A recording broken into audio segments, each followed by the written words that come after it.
Hey guys, it's Rhett from the 100 Acre Wood Highlands. Last year, I felt like I was talking about drought and how low the pond was getting and how it was hard to find hay in a lot of my videos. I mean, we had a bad drought across most of Oklahoma and it was pretty rough. This year, we've had a ton of rain. In the month of July, we've already had around 9 inches, which is way more than a normal year.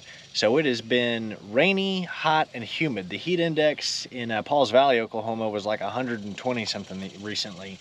But we've kind of had the opposite problem that we had last year. Last year we couldn't bale any of the pastures because it was so dry that there just wasn't a lot of grass that had grown. And if they came and cut it, they were going to have to cut it so short and it was so hot and dry that what was left would probably get fried and the cows would lose that grass to graze on right then, and so we might have to actually start feeding earlier. This year there's been so much rain that people are behind on their baling. So ideally we probably would have wanted to have this cut a few weeks ago and then maybe get another cutting later in the fall, but fortunately this weekend a good friend of mine that raises some belted Galways down the road from us came out, cut the pasture. Not exactly sure how many acres he got, a little bit more than we did 2 years ago, and got it all raked up today and is hopefully coming back tomorrow to start baling. So I figured we'd go take a look at what he's got baled. We'll take this bag of cubes, find the cows, and lock them over in the other pasture. That way they don't mess with the hay bales as he's getting them rolled up. And just go check out and see how this is going. Hopefully, we'll get between 20 and 30 bales. That's kind of my fingers crossed kind of number. And then if this rain holds up, I'd love to have it baled again because I think what I'm going to need to get through the winter is between 40 and 50 bales.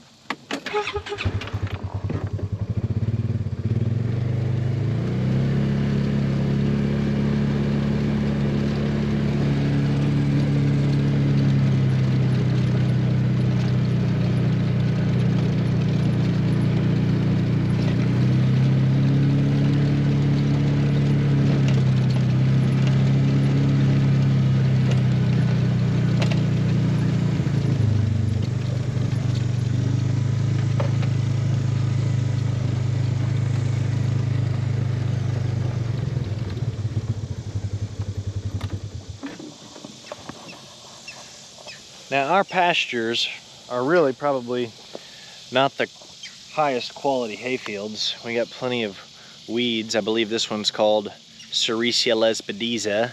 We've got some purple Canadian thistles that are the devil plants. They have huge spikes on them. They spread. They're considered an invasive species, and so I try to stay pretty active on the brush hog, knocking those down as soon as we see them.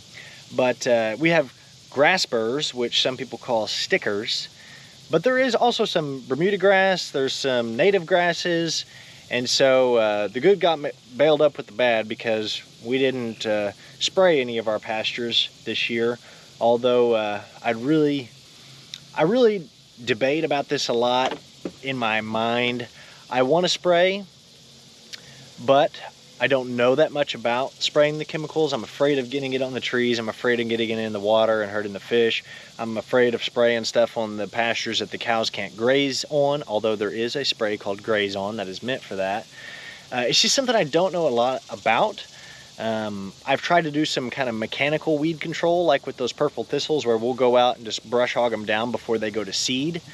And I think that if someday in the future we were able to rotational graze a little bit better, it might help on some of those weeds, but we've got them out here. And I took a drive up to South Dakota to the 75th anniversary of the American Highland Cattle Association just recently. Got to help MC that event, and some of the fields up there were so green and so lush and so beautiful. And I know, as you're driving 70 miles an hour down the highway, it blends all in, but I couldn't help but thinking how beautiful that grass up there looked and how it didn't seem to have near the weeds that we had here on our farm. So I was a little jealous of that. But the 75th anniversary gathering was awesome. There were some great speakers that came. Angus McKay from Scotland spoke, and they talked a lot about the history and development of Highland cattle. I picked up a great book. I'll leave a link down to it maybe in the description down below, but I picked up a great book. I'm about 100 pages in, and it is starting with how Highlands were so isolated in the Highlands of Scotland that they really didn't have a lot of different breeding with other breeds of cows that helped isolate them there in that topography or that region. So they were able to develop differently than some of the selective breeding that other places in Europe were doing between different breeds of cows. So that was really cool. It was a good event. We stayed up there just one day, turned around early in the morning the next day because I had to get back home because our family was going on a little vacation. But very cool to be part of that 75th anniversary gathering. I hope that if they do that in the future that I'll get the chance to go to it as well.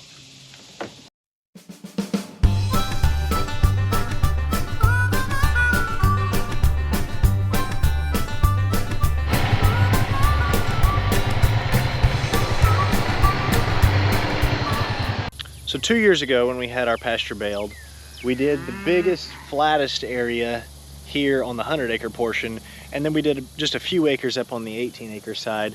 But some of this was not really ready to be baled, and this year we were able to bale more on the other side of the pasture where we haven't been able to get before. So that's why I'm not really certain.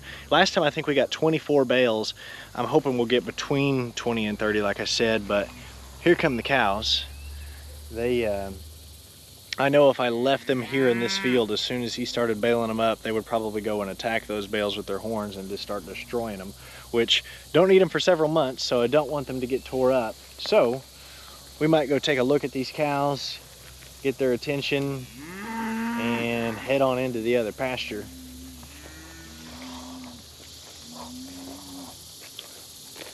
Our little steer we've been raising has got just a few months to go before our date with the butcher, so we're excited to get some Highland beef processed. Really looking forward to that. I think it's going to be excellent. But here they all come. Irina's swelling finally kind of seems to have gone away. She's doing way better than she had in the past. Momentous back there, he's hanging around. He hasn't disappeared on us any recently. Our little Hereford Highland heifers, they're getting big, they're looking good. Our little bull calves, it's turned out we have one almost brindle looking one black one, and one red one. That brindle looking one, when it was born, did seem like a red color.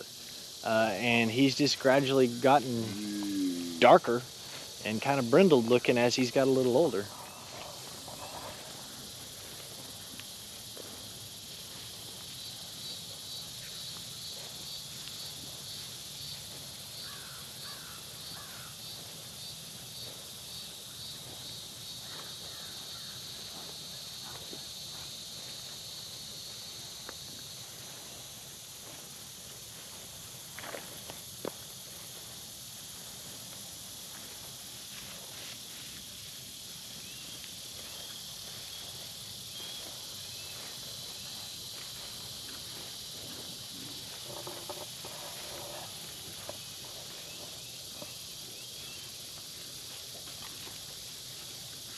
I don't know what the deal is, but Bernadette's calves always seem to be sweeter and more gentle dispositioned than my other cows. I don't know what it is because I've never had a halter on her last year's calf, but she just lets me come up and touch her. And of course, Hallie, which she's over there somewhere, she's just as gentle as her mom is. It's such a cool characteristic and trait that they all seem to share. There's old Bernadette. Let's take a look at these bull calves. One black, one red, one brindle. We've been debating a lot about keeping the black one. I really like him. I think he'd be a good replacement bull to keep for our herd. Although this brindle one, he's pretty sweet looking also, but You know, I like momentous, but I think it'd be neat to get more black calves or even more brindle calves. And I think by keeping that little black one, which is one of our AI calves, that was one of Pepper's, I think it'd be pretty cool to see what kind of calves we get out of him.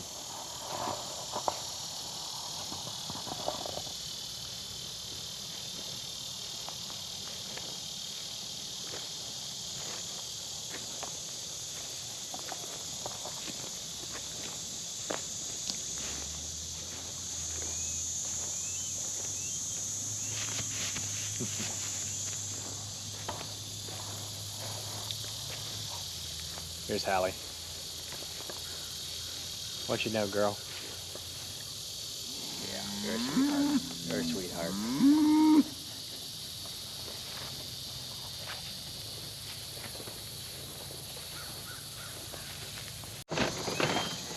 All right, well, I don't imagine it'll take much of this rattling bag to get their attention.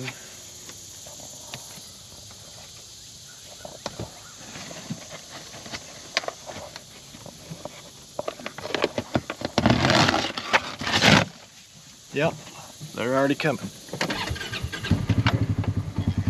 Here we go, here we go. Come on, cows.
All right, looks like the first one's made it through the gate.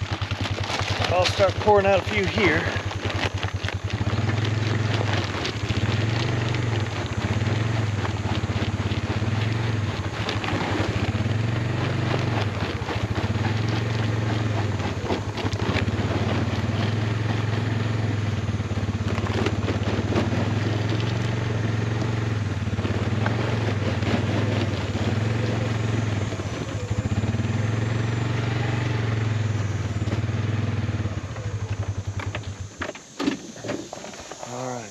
Coming in here. So I'm going to keep them loose.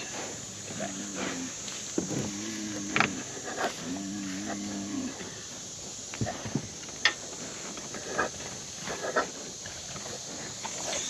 So I'm going to keep the cows in this pasture until I'm able to get all the bales put away from their destructive horns. This field we are not baling kind of for two reasons. One is I think I'm going to keep them over here to let them graze, but two, it is full of two specific weeds that I really don't want to spread. And one is this horse nettle. And fortunately, they're kind of a weed for us that seems to like grow in areas of the farm, but not everywhere. And they're a broadleaf, so they'd be one of the ones easier to get rid of. But if you guys have never seen stickers, or what some people call sandburrs, these little things are terrible. And they're expensive to get rid of because they're kind of like a grass, and they hurt a lot if you step on them. And so there's quite a bit in this area, and I know that they spread to other areas of the farm because they're getting stuck on the cow's hair and every other animal and spread around with tires from the Ranger, but I'm just not going to bale it up. I don't know what I'm going to do with this field. Somehow or other, I'd like to get the weeds in this field under control better before we ever bale it up in the future.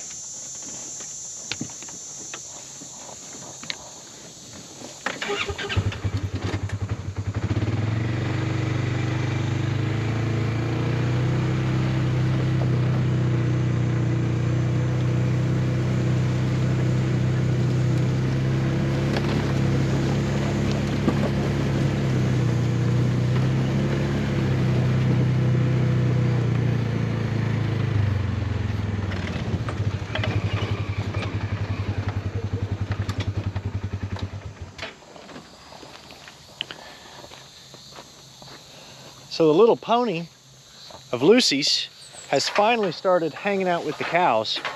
I couldn't understand it really for the longest time. When we first got the pony, we put her in a corral to where we could come up, brush her, give her cubes, you know, and things like that. Just kind of, you know, handle her a little bit more. And there were a few cows in this field, but they weren't in the corral with her. Then we turned her loose with the cows and left her in here for a few days.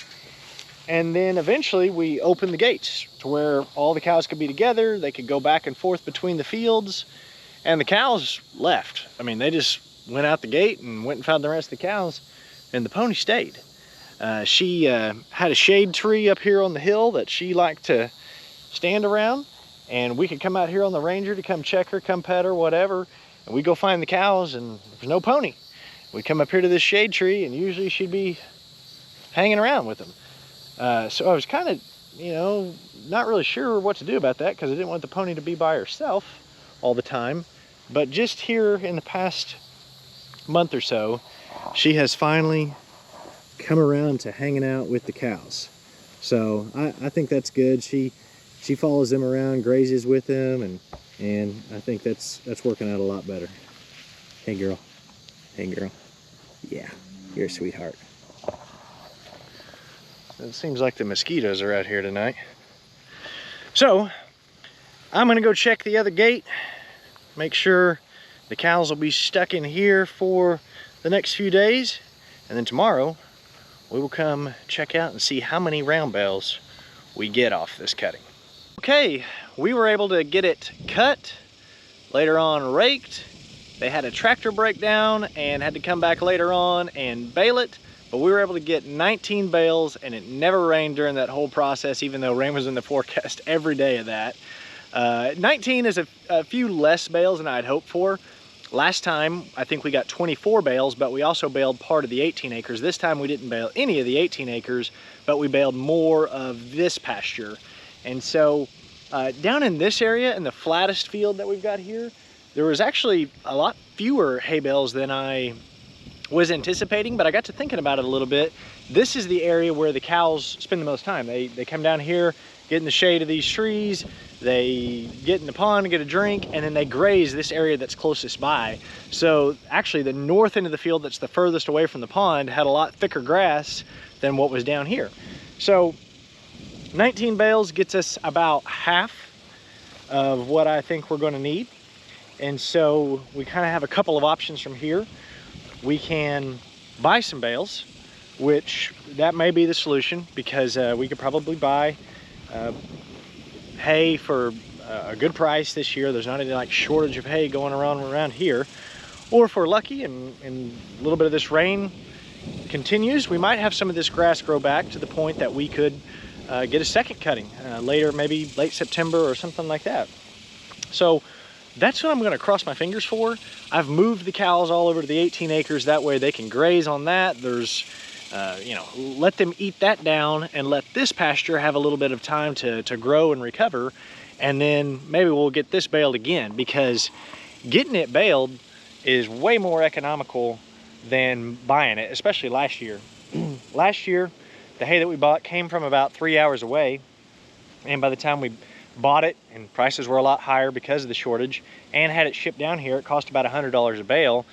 And there were plenty of hay prices online that I saw that were even more expensive than that, but this only worked out to $35 a bale. So that's a really, really good deal considering what we paid last year. So if we could get a whole second cutting and be able to get all of our hay needs for the winter at that good price, that would be fantastic. So I'm going to go jump in our tractor and start moving some of this to get it out of the field and get it where it needs to be.